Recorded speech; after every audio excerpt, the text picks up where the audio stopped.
A black motorcycle roars down Interstate 95, weaving between cars at 120 miles per hour. The rider's blonde hair whips in the wind beneath a half-helmet, and those watching from their vehicles have no idea they're witnessing one of the most dangerous women on the planet, pushing her Ducati to its absolute limit. Officer Sarah Martinez had been patrolling this stretch of Florida highway for 8 years, and she'd never seen anything quite like this. The motorcycle appeared in her rearview mirror like a missile, closing the gap between them in seconds. Her radar gun didn't even have time to lock on before the bike shot past her cruiser. Dispatch.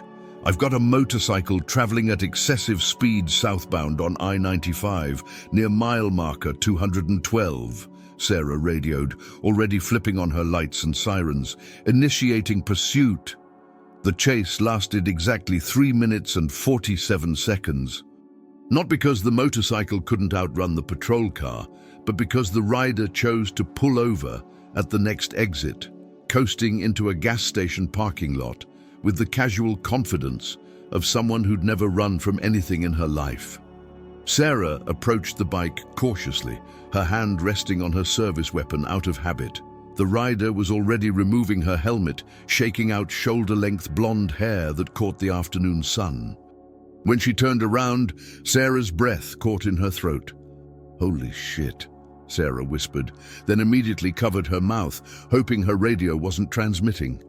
Standing before her, straddling a motorcycle worth more than Sarah's annual salary, was Ronda Rousey, the Ronda Rousey. Former UFC bantamweight champion, Olympic medalist, and the woman who'd single-handedly changed the landscape of women's mixed martial arts forever.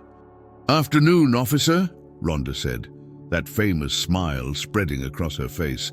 "I'm guessing you didn't pull me over to ask for an autograph." Sarah fumbled for her citation book, trying to maintain her professional composure while her mind raced.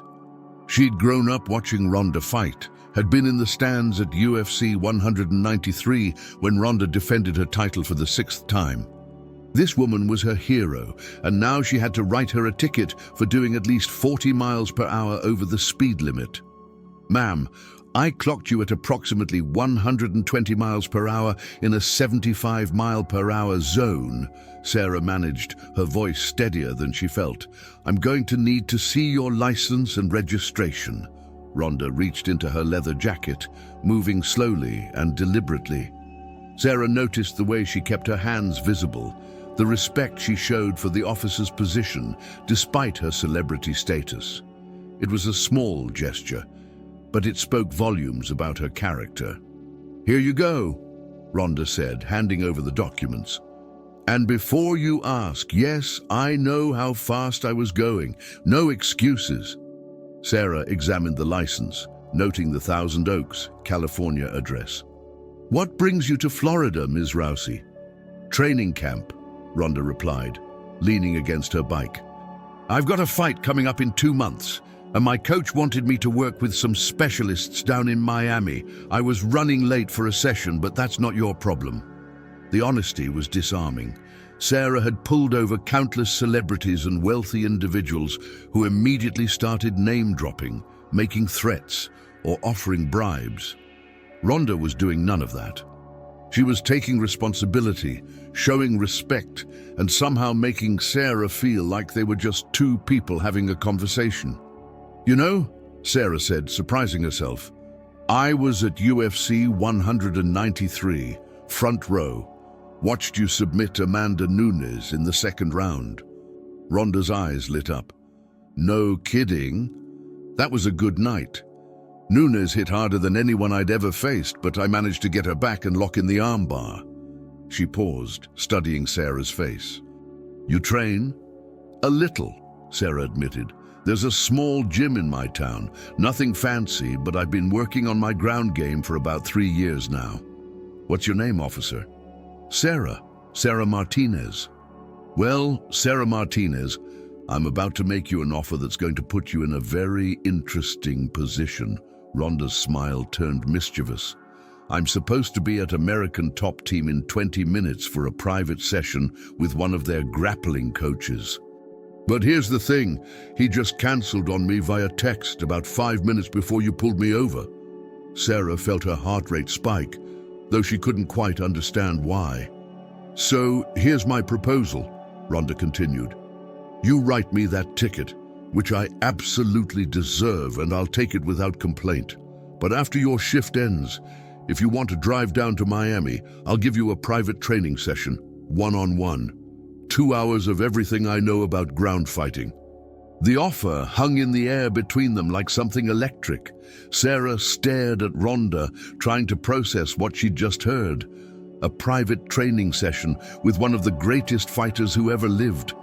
It was the kind of opportunity that didn't exist outside of fantasies. Sarah started, then stopped. Why would you do that? Because you're respectful, you're honest, and you clearly love the sport, Ronda said simply. Plus, I can tell by the way you carry yourself that you're tougher than you think. I bet you've got some natural talent that just needs the right guidance. Sarah looked down at the citation book in her hands, then back at Ronda. The smart thing to do was write the ticket, say thank you for the offer, and get back to her patrol. The safe thing, the professional thing. But when would she ever get another chance like this? My shift ends at 6, Sarah heard herself saying. Perfect. American Top Team is about an hour south of here. I'll text you the address. Ronda pulled out her phone. What's your number? As Sarah rattled off her digits, she couldn't shake the feeling that her life was about to change in ways she couldn't imagine. She finished writing the citation, her hands trembling slightly as she tore it from the book. $150 fine, she said, handing it to Ronda. And Ms. Rousey, thank you. For the offer, I mean. Call me Ronda. And don't thank me yet. Wait until after I've thrown you around for 2 hours. Ronda folded the ticket and tucked it into her jacket pocket. Oh, and Sarah, bring a change of clothes. You're going to sweat. The next few hours of Sarah's shift passed in a blur. She couldn't concentrate on anything except the text message from Ronda with the gym's address and a simple note. Looking forward to it. Don't chicken out on me. At 5:45, Sarah was sitting in her car outside the police station, staring at her reflection in the rearview mirror. She'd changed into workout clothes, black athletic shorts, a grey tank top, and her lucky training shoes. Her gym bag sat in the passenger seat, packed with water, a towel, and a change of clothes. Her phone buzzed. A text from her partner, Mike. Heard you pulled over Ronda Rousey today. Get an autograph. Sarah typed back. Something like that. The drive to Miami felt like the longest hour of her life. Sarah's mind raced with questions and doubts. What if this was some kind of elaborate prank? What if Ronda had forgotten about their arrangement?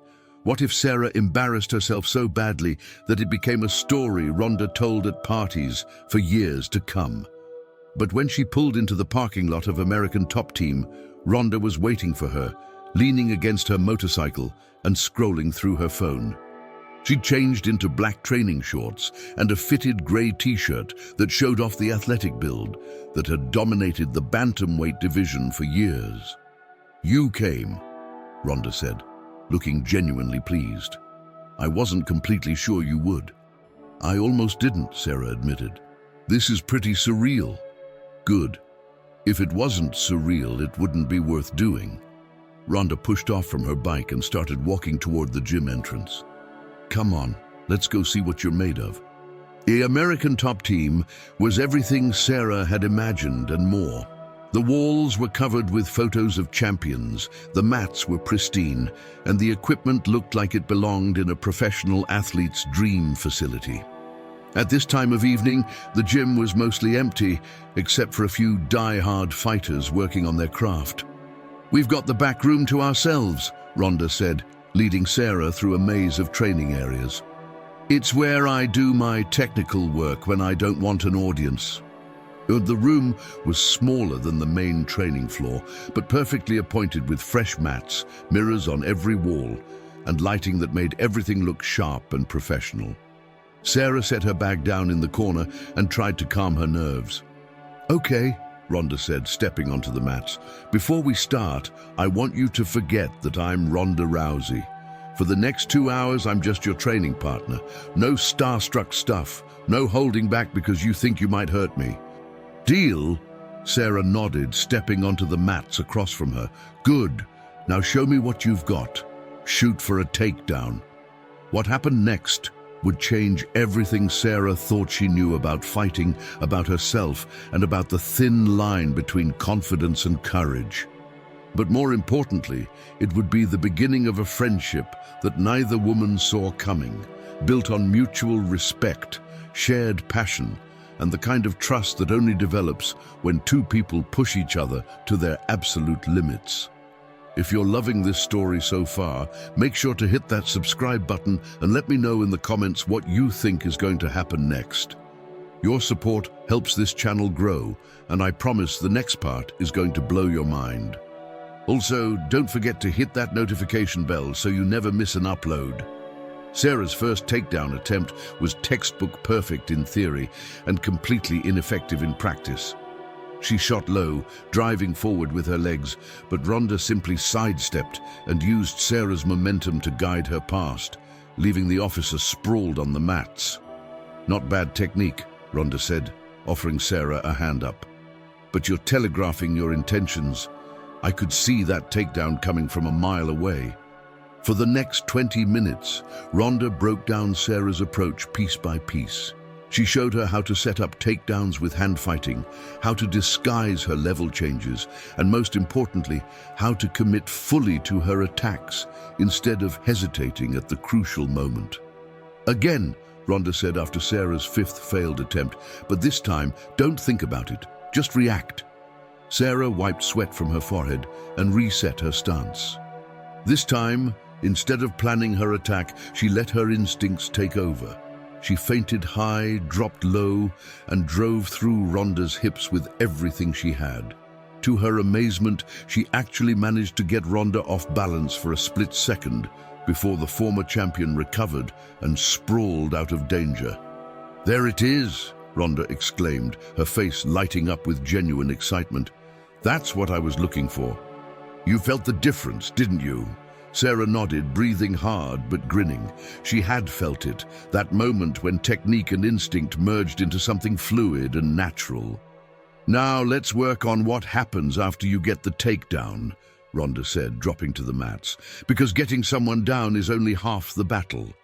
The groundwork was where Ronda's expertise truly shone. She moved like water, flowing from position to position with an ease that made everything look effortless. But more than that, she had an incredible ability to explain complex concepts in simple terms. "Jiu-jitsu isn't about strength," she said, as she demonstrated a transition from side control to mount. "It's about leverage, timing, and understanding your opponent's reactions. Every time they try to escape, they give you an opportunity to improve your position." Sarah found herself completely absorbed in the lesson. Ronda's teaching style was patient but demanding, encouraging but honest. When Sarah made mistakes, Ronda corrected them immediately. When she did something right, the praise was genuine and specific. "You're a natural at this," Ronda said during a brief water break. "How long did you say you've been training?" 3 years, but only twice a week," Sarah replied, toweling off her face. "My gym is pretty basic. We don't have anyone with your level of experience." "Experience is important, but it's not everything. You've got good instincts, and more importantly, you're not afraid to make mistakes. A lot of people get so worried about looking foolish that they never really commit to learning." As they moved into the second hour of training, Ronda began teaching Sarah some of her signature techniques. The armbar that had finished so many of her fights, the hip toss that had become her trademark, and the subtle grip, fighting that had allowed her to control where every fight took place. "The thing about fighting," Ronda said as she walked Sarah through the mechanics of her famous armbar, "is that it's really about problem solving under pressure. Every position is a puzzle, and every opponent gives you different pieces to work with." Sarah was attempting to apply the armbar when she felt something shift in her understanding. It wasn't just about the technique anymore. It was about reading her opponent, feeling their reactions, and adapting in real time. For a brief moment, she felt like she was thinking the way Ronda thought, seeing the mat the way a champion sees it. "Holy shit," Sarah breathed, then immediately apologized for the language. Ronda laughed. "No, that's exactly the right reaction. You just had your first real breakthrough, didn't you?" "I think so. It's like everything just clicked into place." That's the moment every fighter lives for. The moment when technique becomes instinct. Ronda sat up on the mats, her expression serious. "Sarah, I need to ask you something, and I want you to be completely honest with me." Sarah felt her stomach tighten. "Okay. How serious are you about this? About training, I mean. Because what I just saw tells me you could be really good at this if you wanted to be." The question hung in the air between them. Sarah had been training for 3 years, but it had always been more of a hobby than a passion. Something to stay in shape, something to do a couple nights a week, but these past 2 hours had awakened something in her that she didn't even know existed. "I don't know," Sarah said honestly. "I mean, I love it, but I'm 32 years old. I've got a career, responsibilities. It's not like I can just drop everything and become a fighter." "Who said anything about dropping everything?" Ronda asked. "Look, I'm not suggesting you quit your job and move to a training camp. But there are levels to this sport. Amateur competitions, local tournaments, even just training at a higher level for your own satisfaction." Sarah considered this. She'd never thought about competing seriously, but the idea wasn't entirely unappealing. "There's a gym in Tampa," Ronda continued, "Gracie, Tampa South. The head instructor there is a friend of mine, and he's always looking for dedicated students. It's about an hour from where you live, but they have evening classes that might work with your schedule. You'd recommend me?" "I'd do more than that. I'd make a call, tell him to expect you, and ask him to give you the same attention he'd give any serious prospect." Ronda paused. "But only if you're really interested. I don't want to waste his time or yours." Sarah felt her heart racing again, but this time it wasn't from physical exertion. This was the feeling of standing at a crossroads, knowing that her next words would determine which path her life would take. "What would I tell my partner? My supervisor? Everyone's going to think I've lost my mind." "Tell them you're pursuing a passion. Tell them you're challenging yourself, or don't tell them anything at all. It's your life." Ronda stood up and extended her hand to help Sarah to her feet. "But whatever you decide, decide it for yourself, not for what other people might think." They spent the last 30 minutes of their session working on conditioning and flexibility. Ronda put Sarah through a series of exercises that left her muscles burning and her lungs screaming for air, but also feeling more alive than she had in years. "This is what real training feels like," Ronda explained, as Sarah struggled through her third set of sprawls. "It's not comfortable, it's not easy, but it's where growth happens." As they cooled down and stretched, Sarah found herself studying Ronda's face. The intensity that had made her such a formidable competitor was still there, but so was something else. A genuine care for Sarah's development that went beyond simple politeness. "Can I ask you something?" Sarah said as they gathered their gear. "Shoot. Why did you really do this? I mean, you could have just taken the ticket and driven away. You didn't owe me anything." Ronda was quiet for a moment, considering her answer. "You know, when I was coming up in judo, there were a lot of people who helped me along the way. Coaches who saw something in me before I saw it in myself. Training partners who pushed me to be better, even random people who offered encouragement at exactly the right moment." She shouldered her gym bag and headed toward the door. "I guess I believe in paying it forward. Plus, there was something about the way you handled that traffic stop. You were professional, respectful, but you weren't intimidated. That tells me you've got the right mindset for this sport." As they walked out to the parking lot, Sarah felt a mixture of exhaustion and exhilaration that she'd never experienced before. Her body ached in places she didn't know could ache, but her mind was buzzing with possibilities. "So," Ronda said, stopping next to her motorcycle, "what's it going to be? Are you going to call my friend in Tampa, or are you going to go back to training twice a week at your local gym?" Sarah looked at Ronda, then at her own reflection in the motorcycle's chrome. The woman staring back at her looked different somehow, more confident, more alive, more ready for whatever came next. "I'm going to call him," she said, surprising herself with the certainty in her voice. Ronda's smile was radiant. "Good. His name is Marcus Silva, and I'll text you his number tonight. Tell him I sent you, and be prepared to work harder than you've ever worked in your life." They exchanged contact information, and Ronda gave Sarah a hug that felt like a seal on some kind of unspoken agreement. "One more thing," Ronda said as she straddled her bike. "Don't let anyone tell you it's too late to chase a dream. Some of the best fighters I know didn't start until they were in their 30s. As Ronda's motorcycle roared to life and disappeared into the Miami night, Sarah stood alone in the parking lot, feeling like her entire world had shifted on its axis. She pulled out her phone and looked at the time, 9:47 p.m. In less than 5 hours, she'd gone from writing a traffic ticket to receiving a masterclass from one of the greatest fighters who ever lived. But more than that, she'd discovered something about herself that she never knew existed. A hunger for challenge, a capacity for growth, and a willingness to step outside her comfort zone that would change everything about how she approached not just training, but life itself. The drive home passed in a blur of streetlights and possibilities. Sarah's mind raced with images of training sessions, competitions, and a version of herself that she was only beginning to imagine.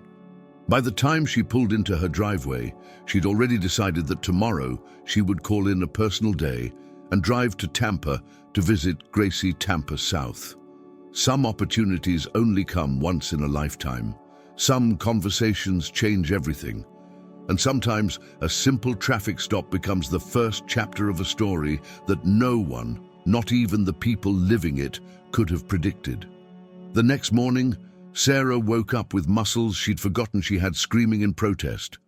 But underneath the physical discomfort was something else, an energy, an anticipation that made her feel like she was finally moving toward something instead of just going through the motions.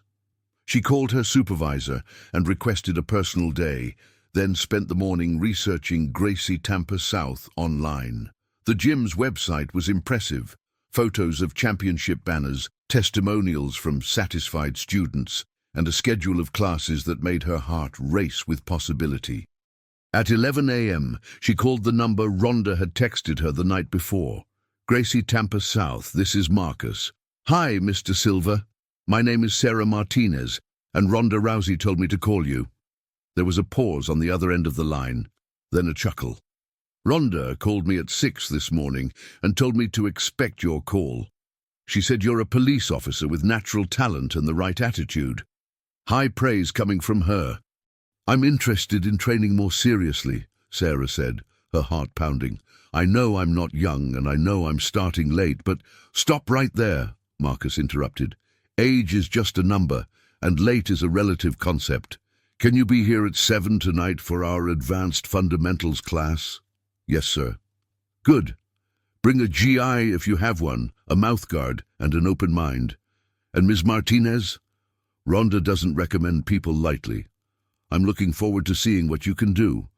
That evening, Sarah found herself standing outside Gracie Tampa South, her gym bag slung over her shoulder and her stomach full of butterflies. The building was larger than she'd expected, with floor-to-ceiling windows that offered a view of the training floor inside.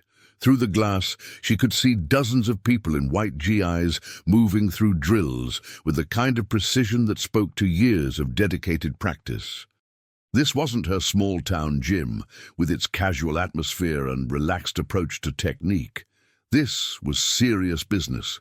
Marcus Silva turned out to be a compact Brazilian man in his 40s with kind eyes and the sort of quiet confidence that came from decades of mastering his craft. He greeted Sarah at the front desk with a firm handshake and a smile that immediately put her at ease. "So, you're the police officer who impressed Ronda Rousey," he said, looking her up and down appraisingly. "She told me you have good instincts and aren't afraid to work. We'll see about that." The advanced fundamentals class was unlike anything Sarah had ever experienced. The pace was relentless, the technique instruction was detailed and precise, and the level of athleticism displayed by her training partners was intimidating. But instead of feeling overwhelmed, Sarah found herself rising to meet the challenge. "Good hip movement," Marcus called out as Sarah worked through a guard pass drill with a purple belt named Jennifer. "But keep your posture. Don't let her break you down." For 90 minutes, Sarah's world narrowed to the 6-by-6-foot space of mat where she was working. Nothing existed except the technique being taught, the feedback from her training partners, and the constant push to improve with each repetition. When class ended, Sarah was drenched in sweat and breathing hard, but she felt more alive than she had in years. As she gathered her gear, Marcus approached her with a thoughtful expression. "Not bad for your first class here," he said. "Jennifer told me you've got a good feel for distance and timing.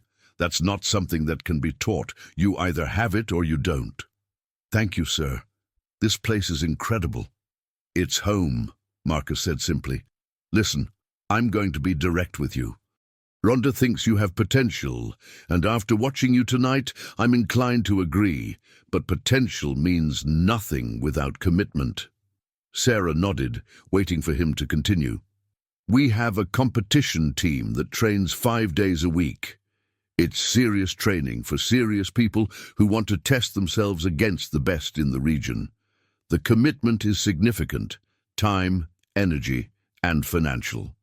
But if you're willing to make that commitment, I think you could surprise yourself with what you're capable of achieving." The offer hung in the air between them, just as Ronda's had the night before. But this time Sarah didn't hesitate. "What do I need to do?" Marcus smiled. "Show up tomorrow night at 6. We'll start with 3 days a week and see how you handle it. If you can keep up for a month without missing sessions, we'll talk about adding more days." As Sarah drove home that night, she couldn't stop smiling. Her phone buzzed with a text from Ronda. "How did it go?" Sarah typed back, "I think you might have changed my life." The response came immediately. "You changed your own life. I just gave you a push." Over the next month, Sarah's routine transformed completely. 3 nights a week she made the drive to Tampa for training. Her days off were spent studying technique videos, working on flexibility, and conditioning her body for the demands of serious grappling. Her co-workers noticed the change immediately. She moved with more confidence, carried herself differently, and had an energy that hadn't been there before. When they asked about it, she simply said she'd taken up a new hobby. But it was more than a hobby now. It was becoming a passion that influenced every aspect of her life.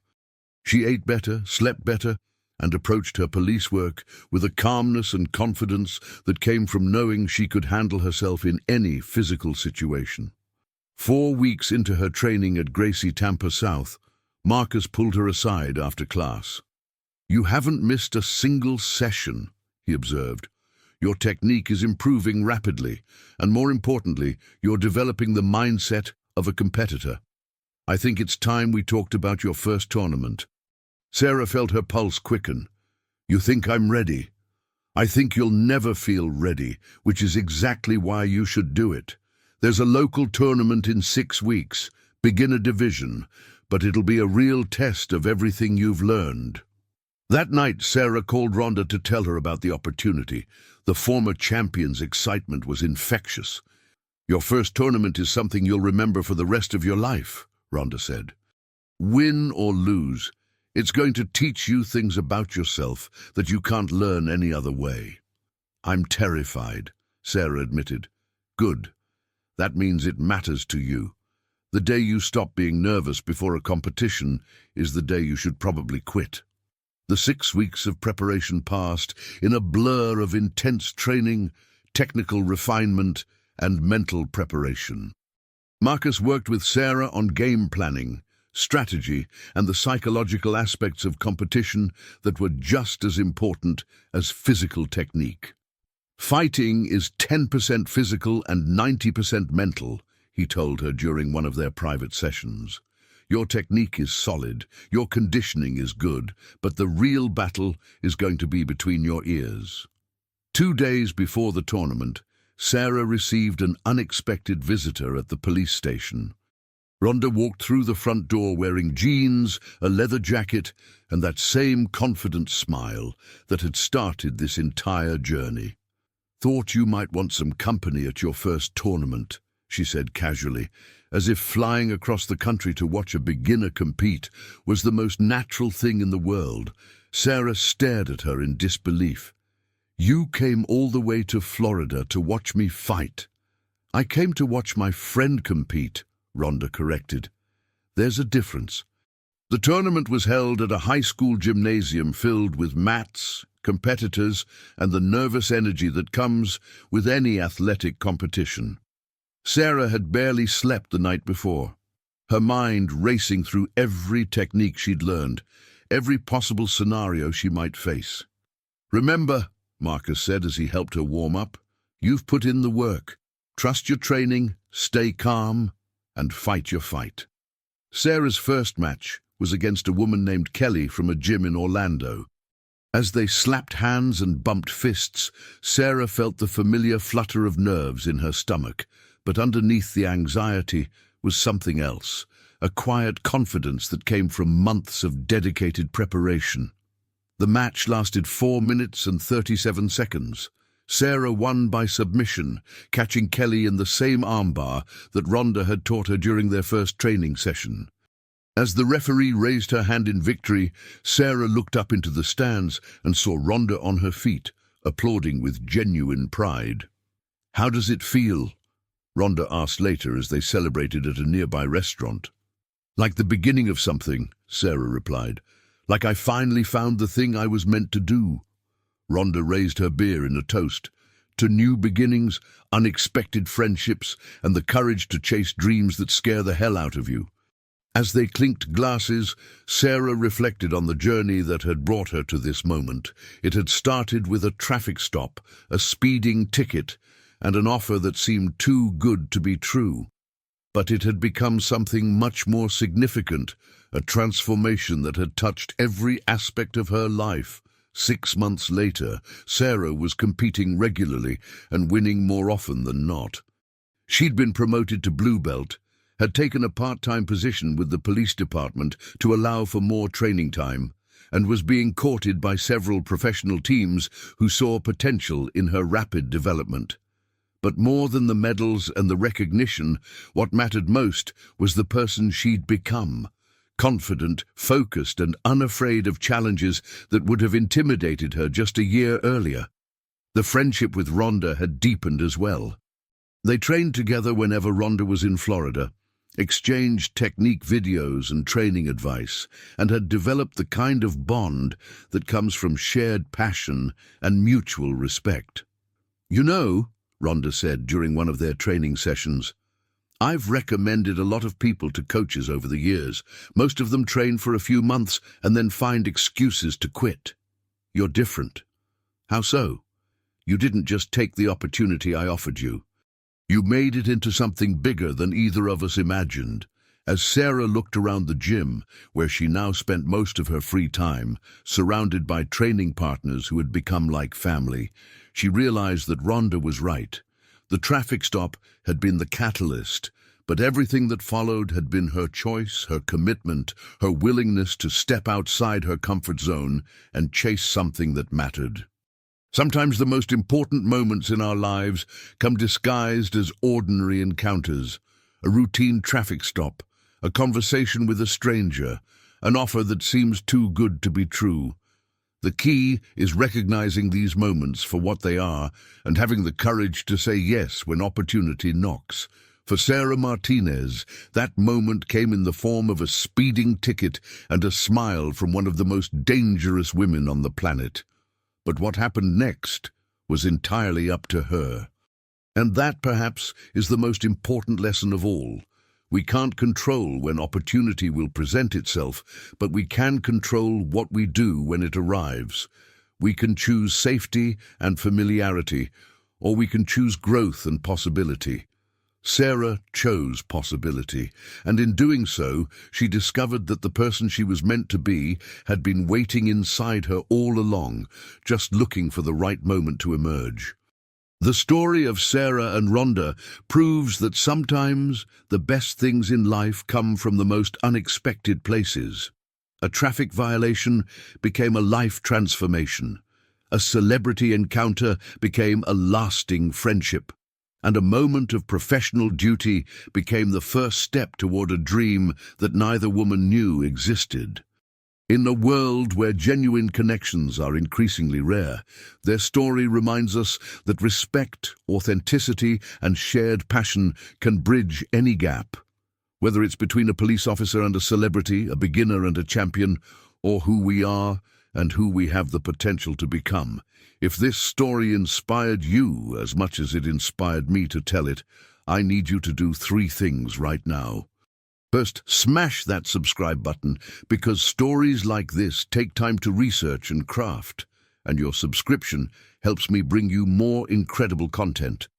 Second, hit that notification bell so you never miss when I drop a new video. Trust me, you don't want to miss what's coming next. And finally, drop a comment below telling me about a time when an unexpected encounter changed your life, or share this video with someone who needs to hear this message today. Your engagement doesn't just help the algorithm. It helps build a community of people who believe in the power of saying yes to opportunity. So what are you waiting for? Let's grow this community together. 3 years had passed since that life-changing traffic stop, and Sarah Martinez was no longer the same person who had nervously approached a speeding motorcycle on Interstate 95. She was now a brown belt, had won the state championship in her division twice, and was being seriously considered for a spot on the regional professional circuit. But success had brought its own challenges. "You're holding back," Marcus observed after a particularly frustrating training session. Sarah had been working with a visiting black belt from Brazil, and despite her technical improvements, something was missing from her performance. "I don't understand," Sarah replied, toweling off her face. "My technique felt solid. My timing was good." "Your technique was perfect," Marcus interrupted. "But you were fighting not to lose instead of fighting to win. There's a difference." Sarah knew he was right, but she couldn't pinpoint when the shift had occurred. Somewhere between her early amateur victories and her current status as one of the gym's top competitors, she'd developed a cautious approach that prioritized safety over aggression. "It's normal," said Jennifer, the purple belt, who had become one of Sarah's closest training partners. "Success can be just as challenging as failure. When you have something to lose, it changes how you approach competition." That evening, Sarah found herself sitting in her car outside the gym, staring at her phone.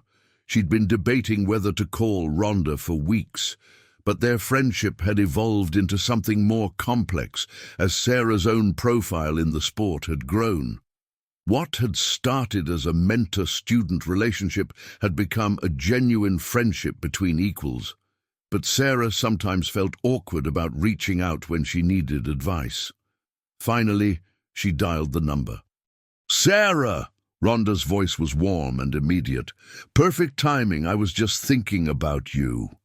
"Really? Why?" "Because I'm in Tampa for a seminar this weekend, and I was hoping you'd be free to train. But first, tell me what's wrong. I can hear it in your voice." Sarah shouldn't have been surprised that Ronda could read her so easily, even over the phone. "I think I'm having some kind of mental block. Marcus says I'm fighting not to lose, and he's right, but I don't know how to fix it." "Ma," Ronda said knowingly, "the curse of the successful competitor. You've built something, and now you're afraid of losing it. Exactly. It's like I forgot how to take risks.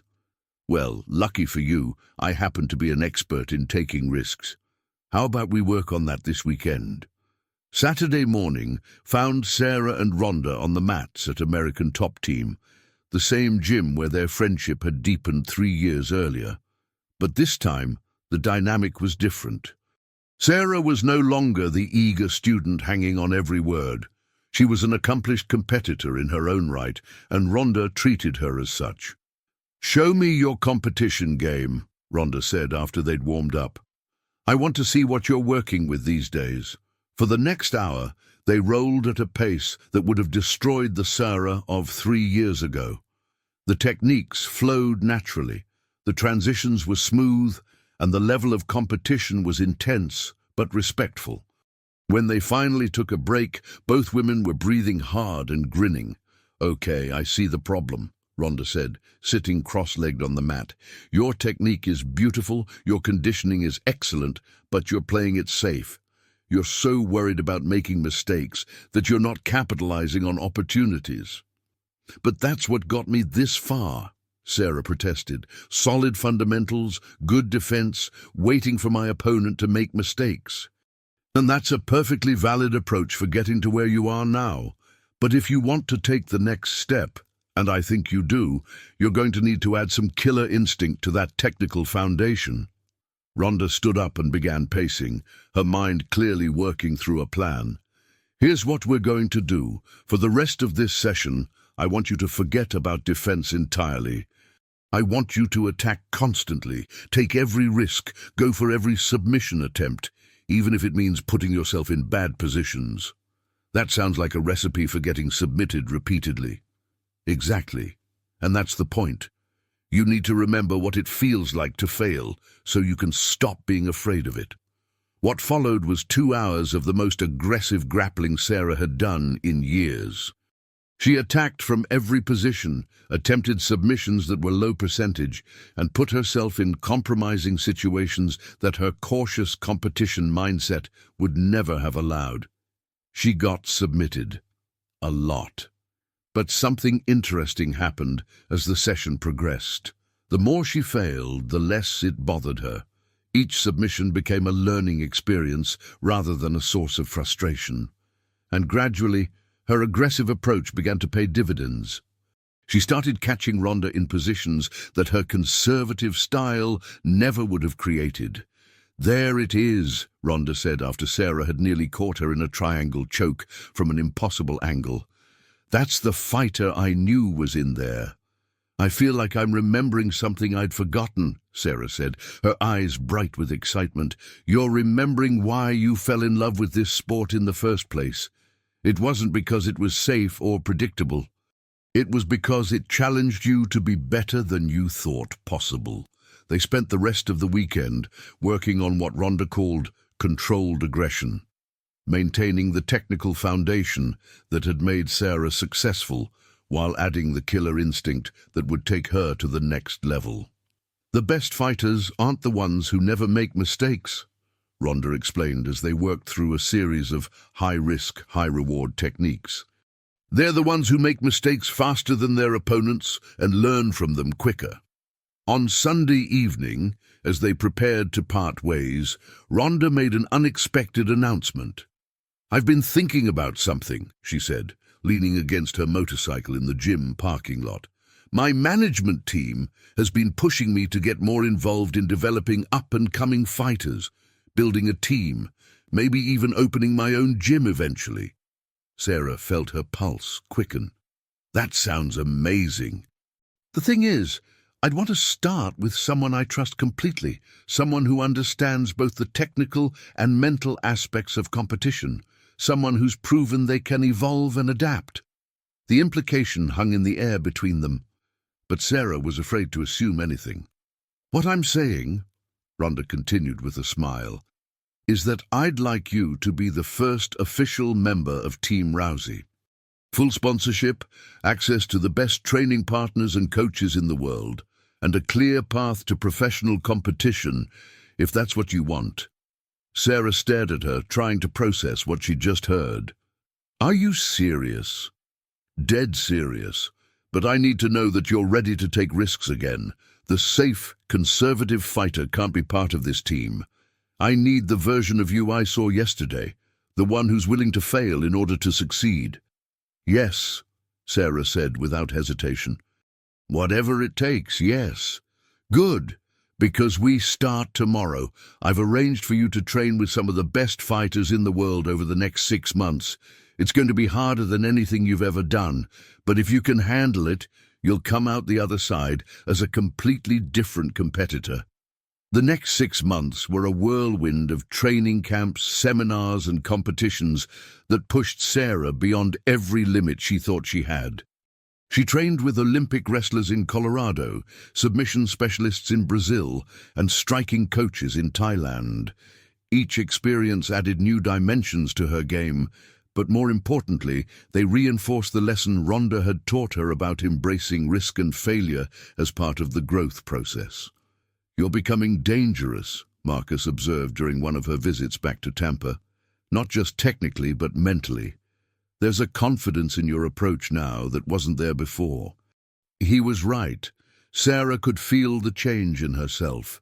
She moved differently, thought differently, and approached competition with a mindset that was both calculated and aggressive. The transformation was put to the test at the Pan American Championships, where Sarah found herself facing the defending champion in the finals of her division. Maria Santos was a Brazilian black belt with a reputation for breaking opponents mentally before she submitted them physically. "She's going to try to intimidate you," Ronda said during the warm-up. "She'll stare you down, try to get in your head, make you doubt yourself. Don't let her." As Sarah stepped onto the mat for the biggest match of her career, she felt the familiar flutter of nerves. But underneath the anxiety was something new, a quiet confidence that came from knowing she'd prepared for this moment in every way possible. Maria Santos was exactly as advertised. She stared Sarah down during the referee's instructions, flexed and postured during the warm-up, and generally tried to project an aura of invincibility. 3 years ago, it might have worked. But the Sarah who stepped onto that mat was not the same person who had nervously written a speeding ticket on a Florida highway. The match lasted 8 minutes and 43 seconds. Sarah won by submission, catching Maria in a modified armbar that she'd developed during her training with Ronda's team. As the referee raised her hand, Sarah looked up into the stands and saw Ronda on her feet, tears streaming down her face. "How does it feel to be a Pan American champion?" Ronda asked later as they celebrated with the rest of the team. "Like the beginning of something even bigger," Sarah replied, echoing the words she'd spoken after her first tournament victory 3 years earlier. "Good answer, because this is just the start. We've got bigger plans for you." Those bigger plans became clear 6 months later when Ronda announced the official launch of her professional fight team and training facility. Sarah would be the featured athlete, the proof of concept for Ronda's coaching and development philosophy. "From traffic cop to professional fighter in 4 years, Ronda said during the press conference announcing the team. Sarah's journey proves that it's never too late to chase your dreams, and that with the right mindset and preparation, anything is possible. But perhaps the most meaningful moment came later that evening, when Sarah and Ronda found themselves alone in the new gym, surrounded by state-of-the-art equipment and championship banners that represented years of hard work and dedication. "Do you ever think about that day on the highway?" Sarah asked, running her hand along one of the pristine mats. "Every time I watch you compete," Ronda replied, "not because I'm proud of what I did, but because I'm proud of what you did with the opportunity." "What do you mean?" "I gave you a push, Sarah. But everything that happened after that, the training, the competitions, the championships, the person you've become, that was all you. I just helped you see what was already there." Sarah looked around the gym that would become her new home base, thinking about the journey that had brought her to this moment. It had started with a speeding ticket and a smile, but it had become something much more profound, a complete transformation of who she was and what she believed herself capable of achieving. "You know what the crazy part is," Sarah said. "I still have that ticket, the one you signed that day. It's framed in my apartment." Ronda laughed. $150 investment in your future. Best money you ever spent." "Actually," Sarah said with a grin, "I never paid it. I figured if I was going to keep the ticket as a memento, I might as well keep the fine as part of the story." "Sarah Martinez, you rebel. I'm proud of you." As they turned off the lights and locked up the gym, Sarah reflected on how dramatically her life had changed. She was no longer the police officer who had pulled over a speeding motorcycle 4 years earlier. She was a professional athlete, a Pan-American champion, and the featured fighter for one of the most respected teams in the sport. But more than that, she was someone who had learned to embrace risk, to see failure as a stepping stone rather than a destination, and to believe in possibilities that once seemed impossible. The girl who had been afraid to take chances had become a woman who created them, and it all started with a traffic stop, a speeding ticket, and the courage to say yes when opportunity came disguised as a simple invitation to train. Some stories end with the achievement of a goal. Others end with the realization that the goal was just the beginning of something even greater. Sarah's story was definitely the latter. As she drove home that night, her phone buzzed with a text from her old partner Mike. "Saw the press conference on ESPN. Still can't believe the quiet cop I used to work with is now a professional fighter. Proud of you, partner." Sarah smiled as she typed back, "Thanks. And Mike, it's never too late to chase a dream. Trust me on that one." Because that ultimately was the lesson her journey had taught her. It's never too late to become who you're meant to be. It's never too late to take a risk, and it's never too late to discover that the person you've always been capable of becoming was just waiting for the right moment to emerge. Sometimes that moment comes in the form of a traffic stop. Sometimes it comes as an unexpected invitation, and sometimes it comes as a simple choice between playing it safe and taking a chance on something that scares you. The key is recognizing the moment when it arrives and having the courage to step through the door when it opens. For Sarah Martinez, that door opened on a Florida highway 4 years ago. But the real magic happened when she chose to walk through it and then kept walking, even when the path became uncertain and the destination unclear. That's the difference between people who dream and people who achieve their dreams. Dreamers wait for the perfect moment. Achievers create it. And sometimes, if you're very lucky, a speeding ticket becomes the first page of the most important chapter of your life. The final chapter of Sarah's story was still being written, but one thing was certain. It would be written by someone who was no longer afraid to take risks, no longer content to play it safe, and no longer willing to settle for anything less than the extraordinary life she'd discovered she was capable of living. All because she had the courage to say yes to an opportunity that seemed too good to be true, and then had the determination to prove that sometimes the best things in life really are exactly that good. If you've made it this far, you're clearly someone who believes in the power of transformation and the importance of seizing opportunities when they present themselves. I need you to do something for me right now and for yourself. Hit that subscribe button and ring that notification bell, because I've got more incredible stories of ordinary people doing extraordinary things, and you don't want to miss a single one. But here's what I really want you to do. I want you to think about your own life and identify one opportunity you've been too scared to pursue, one dream you've been putting off, one chance you've been afraid to take. Then I want you to commit to taking the first step toward that dream this week. Not next month, not when conditions are perfect, but this week. Drop a comment below telling me what that step is going to be. Not only will it help hold you accountable, but your story might inspire someone else to take their own leap of faith. Remember, the difference between the life you're living and the life you want to live might be just one conversation, one phone call, one moment of courage away. So what are you waiting for? Your extraordinary story is out there waiting to be written, but only you can pick up the pen.